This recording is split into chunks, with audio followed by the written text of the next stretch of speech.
ان شاء الله نرجع، ان شاء الله بنرجع، بس يبي لنا فوز واحد بس ونرجع ان شاء الله. اعشق الكوره، اعشق كرة القدم، احب النادي واخلص للنادي.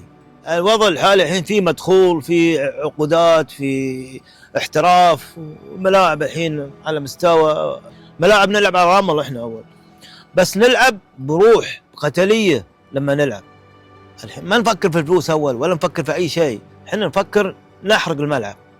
كان رئيس النادي عبد المحسن الجابر له فضل علي كبير واجد، كل اللي ربعي معاي كلهم طلعوا ولا بقيت انا العب، وكل من يجي مدرب سويت حركتين ثلاث قال لا خلوه، لا لا, لا يتقاعد، خلوه معانا. لا هبوط ما مر علينا هبوط، على الصعود كنا يعني من تقول متساجمين مع بعض، حنا الفريق يعني يد واحده كلنا. بسوي المستحيل يمكن نثبت النادي.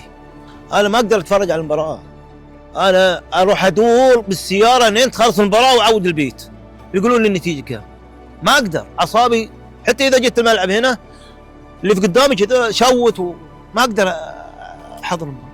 اقول لا حول ولا قوه، الكوره هذه كوره دواره، ابغى اللاعبين يتكتفون على يد واحده اساس نخش الملعب، نحاصر الملعب حراس، نشيل من الارض الملعب. هذا اللي تبي تفوز، وما تفوز تمشي براحه وكل حاجه، لا خلك قتالي في الملعب ونعود غصب نعود.